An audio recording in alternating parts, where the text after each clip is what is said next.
Rob Tebbutt for Boxing Social in association with Betfred. Delighted as always to be joined by former WBO middleweight champion of the world, Andy Lee, turned, well, trainer of ex-world champions, current world champions, prospect stars of the future. How are you, Andy? Good. It's a bit of a mouthful of an intro, but you're developing now. You're growing your stable. You welcome Joseph Parker, and you're the man to go to at the minute. Yeah, flavour of the month. all news soon. You're always very modest, which is one of the reasons. Yeah, but it's all. Excuse me, French, bullshit, isn't it? Really, it's all like. It is really. You know what I mean? Everyone's like, get that day in the sun. Listen, it's about. I'm training Joseph Parker because, well, no, it's not about what you know. It's about who you know. And I know Tyson Fury. He recommended me. I got the job. But I suppose if I didn't know what I was doing, I wouldn't have got the recommendation. Well, there we go. I don't think Tyson Fury is as knowledgeable and as experienced as in the sport is going to advise somebody to go to somebody who's no good. But like in terms of training Tyson, he can train himself. He's that driven, that obsessed. And literally, I think he could train himself to beat Anthony Joshua. There's your headline. But with Joseph Parker, there will be a fighter of my crap. If he boxes away, I think he can. And does what we're trying to do. He'll look good, and it will be a marked improvement. But the real test is Paddy Donovan, and where he ends up in his career. Well, don't say that you could train himself. You could do yourself and Sugar Hill out of a job for a pretty big fight. Well, no, Sugar Hill is a huge part of it. Yeah, of course. That style, the change that you saw with Wilder was down to Sugar Hill. Go back to Joseph Parker. Obviously, I've just spoke to him there. You've just said yourself that it came on Tyson's recommendation. No-brainer to train somebody of Joseph's stature? Yeah, no, no-brainer for me, but there's not just me who's involved. I have a wife and 2 young kids, so it's a sacrifice for them. You know, it's not a sacrifice for me. It's a lot of hard work, but for them, you've been away from home and you're spending more time out of the house, so you have to make sure it's all good in the hood before you say yes. But yeah, it happened overnight. I was in Morecambe for January and February training with Tyson. I was home on a Sunday evening, and then on a Friday he called me back up. I was just settling back into the dad life, the school runs and the nappy changes. And then he called me and said, would you train Joseph Parker? I said, I have to think about it. And I talked to him. And then that was a Friday. On the Wednesday, he was landed in Dublin. I picked him up, went straight to the gym, got down to work. And Joseph said that there was some conversations, there was a couple of Zooms and what have you. Obviously, depends on how much you want to divulge from those Zooms, but what was said on those? It was just me, him and his manager, David Higgins. Nothing really said. Nothing said much. They asked me, do they think Chisora's the right fight now? I said yes. I said, we had 8 weeks from when he arrived. I said, you got plenty of time. You just fought in February, you did 12 rounds. So he's in shape, he's been active. Joseph said he wasn't happy with those 12 rounds he boxed against Junior Farr. You would have watched the fight. What did you make of those 12 rounds? Started off really well, but kind of ran out of ideas and didn't I don't know. Yeah, ran out of ideas. Farr's a good fighter though. Farr beat a lot of guys. I'd like to see what he does next. I think he's a very good fighter. Tall, awkward, a negative style makes you punch and commit and then counter. So hard style to look good against anyway. But from watching Joseph's career and more of late, the real issues are his balance and he's having some lapses in concentrations throughout a round. So that's a massive thing. So we have to address that. One of the things that we briefly spoke about off camera is kind of, when I think about Joseph Parker, I think of fast hands, fast feet, boxing well on the outside. He's kind of gone away from that in recent years. Is that something that you feel that you're going to need against Derek Chisora? Yeah. It's rocket science. When you're facing Chisora, you know exactly what you're facing. Big, strong, physically imposing man who's going to be aggressive, come forward, jab, jab, jab, right hand, over the top, left hook, body work, tie you up, be rough with you, good double jab. Chisora has a very good double jab. So we know. I mean, Joseph can't handle the physical aspect, like that physicality of the fight. He's going to get knocked out. If he has a lapse in concentration, he's going to get knocked out. And that's what makes his fight interesting. You know, it's an interesting fight. Chisora's coming off a loss, but it was a credible loss, and he probably gained reputation from the loss. Then, well, he would have gained more if he won. But you know, sometimes you can win and do yourself a disservice. But he definitely gained credit from the loss. Mentioned that kind of physical style from Derek Chisora. I mentioned to Joseph Parker that, you know, that's something that we saw him struggle with at times in the Dillian Whyte fight. He's gonna have to have his moments in the fight where he is gonna have to stand there with Derek. Would you agree with that? Yeah, there'll always be a time in the fight when you have to bite down. There will. Could be the first second of the first round. Who knows? But yeah, the Whyte fight, and he was concussed the whole fight. I could see that from the outside. I remember watching the fight back whenever it was, and like I said, he's not there. He's concussed. And when he got there, one of the early conversations we had, I said, like, where were you in that fight? He said, no, I was gone. It wasn't until the last round that he came to. Do you think it's almost a strange thing to say with somebody like Chisora who's had, I think, 10 losses now? Joseph obviously hasn't had 10 losses, but it kind of feels like from the outside looking in that there's potentially more on the line for Joe in this fight than there is for Chisora. Would you agree with that? Yeah, because he's had 10 losses and he always comes back and he gives a good show. Chisora, where Joseph, if he loses, it's hard to see him reaching that pinnacle again. I think Chisora on his day will beat anybody, barring Tyson Fury maybe. Maybe Anthony Joshua a while, but like all the rest of the guys, he's right up there. Chisora's right up there, and that's what Joseph is. He has to beat this guy to show that he's one of the elite heavyweights. But Chisora is a great fighter, a warrior. Always comes, you know what it is. Given us great entertainment over the years, and yeah, good fighter, good man, old school fighter. Fight anybody. Old school style. Yeah. He's coming into this fight with a new trainer as well. You kind of mentioned Tyson being able to train himself. Derek is very far along. I think Chisora 0.50 or 5.0 or whatever you want to call it. Well, he's gotten better. I watched his fight with Pulev the other day, and he's a better fighter now than he was then. Are you taking anything from the switch over to Buddy McGirt? Do you think we can expect Buddy will to add see some. different? Yeah, Buddy will add a lot, I think. It's like us, not a lot of time. Like me and Joe, not a lot of time together. Buddy will add something. Head movement, I think. A bit more craft or a little bit of guile. So Buddy will add a lot, I think. Yeah. Great trainer, Hall of Famer, great boxer. So it's good to be up against these guys. You took Paddy Donovan, of course, unbeaten welterweight prospect. Then you took Jay, then Tyson, and then Joseph Parker. Could you ever anticipated you being so busy as a trainer when you hung up the gloves? No. Just happened overnight, really. Training Paddy was just, something to do. But I was serious about it. We worked hard, but as I was teaching Paddy, I was teaching myself as well. So as he's grew, I've grew. Jason was a separate thing because he'd come off a big loss, and I'd had a similar loss in my career at a similar stage, and I knew how to relate to him, and I knew what it takes to build him back up.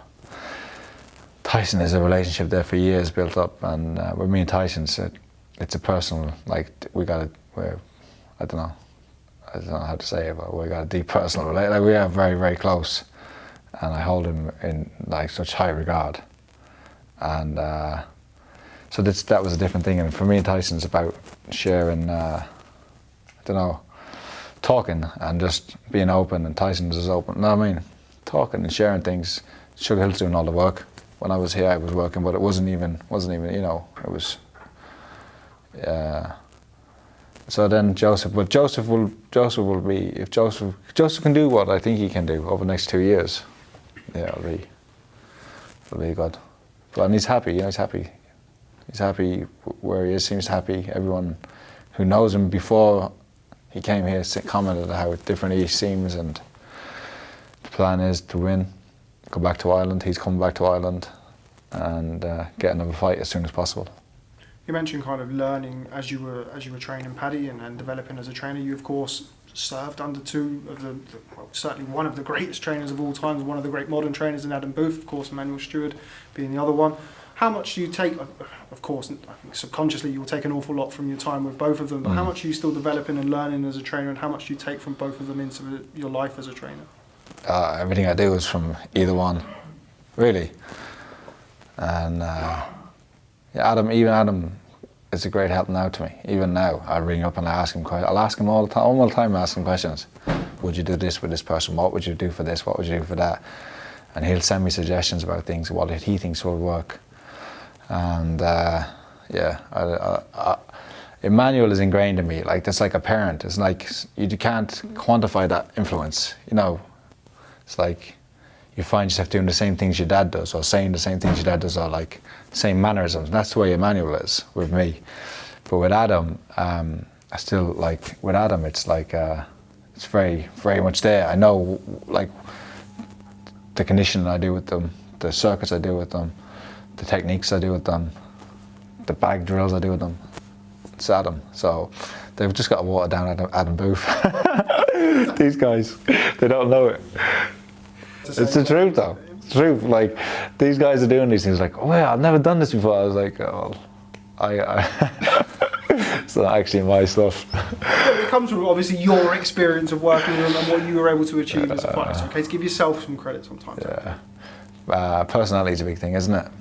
And being able to relate to somebody and being a fighter yourself, having experiences yourself, it's a big thing.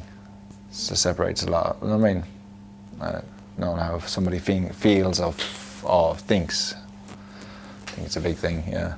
Bringing Joe into the kind of the group dynamic that you've got with Paddy, Jay, obviously Tyson and Isaac. I don't know, is Isaac with Tyson at the minute? Isaac's here. He's with us every day. Isaac, Tyson, and everybody. How important is it? You mentioned Joe has seemed happy. Everybody knows him as a very, very nice guy, happy-go-lucky type guy. How important is that when you're bringing somebody new into the group? Well, he's travelled halfway around the world, and it's not like. The thing is, when he came to Dublin, he was staying with my in-laws in their house, and picking him up every day. I'm cooking for him. I'm trying. And it's not like, oh, okay, I'll meet you in the gym at 10 a.m. Go back to your hotel. I'll see you tomorrow. After training, you're involved. You're bringing him into your life, and but it's easy with him. Easy because he's such a lovely fella, and everyone who meets him, yourself, what you just said. Everyone who meets him loves him. Like, everyone loves Joseph Parker. They do. I went home for a couple of days and everyone was asking about him, and yeah, he's got a big profile over here. But yeah, bringing him in, you got to spend time, and you got to know your fighter, especially when we haven't had a long time. You got to, like, now I'm cooking. I'm doing as much cooking as I am coaching. I literally am. 3-4 times a day I'm cooking for the fella, and he has all these meals I've put to cook for him, and I just know what they're thinking, what they're eating, and how they feel, and we're always probing, getting deeper, asking questions. What was this? What was this? What was this? What do you like to cook him? What's your favourite meal to cook? Or his favourite meal for you to cook him? I've been cooking him a lot of stuff. We have unbelievable breakfasts. This morning we had omelette with portobello mushroom, chorizo, red onion, spinach, and feta cheese. Unbelievable. We have a crumpet and an avocado with balsamic vinegar. So why didn't you tell me I'd come up earlier for breakfast? We're having some good stuff. That sounds very good. Before we move on and talk about Tyson, I've mentioned both of their names beforehand. Paddy Donovan, Jay Quigley, obviously at different stages of their career, but we've seen Paddy out in the ring. I've been fortunate to get out a couple of times in lockdown. Looked impressive both times. How is he? How's he keeping? Paddy's doing well. Unfortunately, his last fight injured his hand. He's probably a month away from... He's punching with it now slowly, started again, but he's probably a month away from being able to have full impact. And once that's happening, he's keeping fit. He's been up here in the camp with Tyson. And once that's done, his hand's back, he'll be fighting again as soon as possible. But he's doing well. He's still, all the things I've said about him before. It's just unfortunate with the hand injury. His last fight, due to lockdown, there was a COVID case in our gym, and I couldn't train him. I had to shut the gym down. He's trained in, and because of the travel restriction, he trained in Ennis with his dad. But I believe he did well in the fight. Maybe could be a bit more impressive, I think, but he did well. And we're just sort of part of the process with him. He's got a long way to go yet. Still an impressive win over CR Osgood, somebody we've seen quite a bit of against, you know, a certain level of opponent. Watched him box Victor Postel a while ago on a Josh Taylor undercard randomly. Where next for Paddy? You made no secret of the fact that you'd like to, you know, test him and give him good fights early in his career. Where next? Right after this one, it would have been stepped to 8 rounds. So assess his fitness when he comes back, and how long we have to train before he actually gets a fight locked in. But he will be stepping up to 8 rounds, and I'd like for him to fight for the WBC youth title under 23, which he qualifies for. I think it's vacant at welterweight, and that's something we'd like to get just as a nice little trinket, and just keep progressing. He's only had 5 fights, but he's already fighting at a good level of opponents. So just keep educating him. He's got a lot to learn yet. He's still young, still wants to kill everything and run him, like do everything at a million miles an hour, but take his time, I think. How long does that take for that to subside? Was that with you? Nah, yeah, I was the same, and you don't actually want to quell that too much. You let him go, like, you know, and it's my job to manage it, yeah, in terms of the opponents. You mentioned kind of the experience, and you know, you took him over to Las Vegas for Tyson's fight with Deontay Wilder. You've got another ex-world heavyweight champion, a big name in Joseph Parker, coming into the gym. Surely it has to just help with his education and bringing him on. Being around Tyson I think Tyson is his inspiration. When he sees the things Tyson has, the gym, the houses, the cars, and how Tyson trains, the example he sets. That was the reason I brought him to Vegas. That's the reason he's been here with Tyson, and Tyson's been very good to him. You know, spent time with him, talks to him, and took him for a drive in the Ferrari, which I know Paddy is loving. So those things, you know, that's where he wants to be someday. Yeah. And Jay has got himself an interesting fight against Shane Mosley Jr. You've just announced it. I thought I'd already heard of that. I've not announced the date. Yeah, well, he is. He's fighting Shane Mosley Jr. I've just announced it. Upcoming fight. And yeah, little test. He hasn't fought in over a year, January of 2020. So more than a test coming off the inactivity. Shane Mosley has been active, and he has to beat this guy if he has any serious intentions of doing anything in the sport, really. So he's worked hard. He's been very unfortunate with fights not happening, and he just deserves a break. Gets this win. It's for the NABO title. Put him up in the ratings. He had to defend it within so many days, so we'll give him another fight.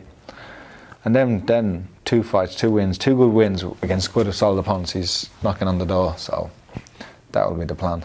You mentioned kind of unfortunate and certain fights falling out along the way for him. How difficult is that? I mean, you mentioned kind of about having to manage people's feelings and being more personable and having a people-person approach. I'm guessing none more so than with somebody like Jay, who's been very unfortunate with certain fights falling out. Yeah, it's like he's very resilient, Jason, because listen, over the last year he's had so many fights, things that could have happened that didn't happen, and it's been one disappointment after another, and that's the way this game is sometimes. And I had that myself in my own career, and so you just got to keep checking in, and make sure that he's keeping the head up, and you know everything's going, and just express that these things happen, and I've had it, and you know, but you don't know how close you are to actually a breakthrough coming, and a good win against Mosley Jr. It'll do wonders for his.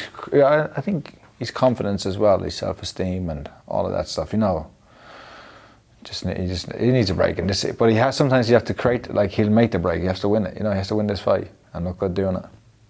We mentioned Tyson Fury. Obviously, he's not here. He's over in Las Vegas. We see him training with Jorge Capetillo recently. Obviously, the world is abuzz at the minute with Anthony Joshua versus Tyson Fury. I know you're not involved with making the fights, but what can you tell me about Tyson at the minute? The fight is on now. That would have been a good announcement. That would have probably been the headline. Yeah. Tyson's just gone over there for a break, to do some training, to get away. He'd been in Morecambe since the last while the fight hadn't left, and like I told you how hard he trains, like just incredibly hard, and so he needed a break. He needed a break, I think, mentally as well as, not even physically, he's still going to train while he's there, but mentally just change it up. He's going to enjoy himself before he gets down to business for the biggest fight in probably the history of boxing. We spoke about kind of the inactivity of Jay and going into his fight. Any concerns around Tyson's inactivity? Obviously he's not boxed now since last February. He should have fought in December. Complete. I don't know who was responsible for that, but you think you got the heavyweight champion in the world, a household name in this country. Why he shouldn't have fought it? Like, why can't they give him a fight? Paddy's getting fights. Tyson can't get fights. Mental. But it's whatever. It's the way it is. It's the way the cookie crumbled. He's gonna fight. Whenever it is.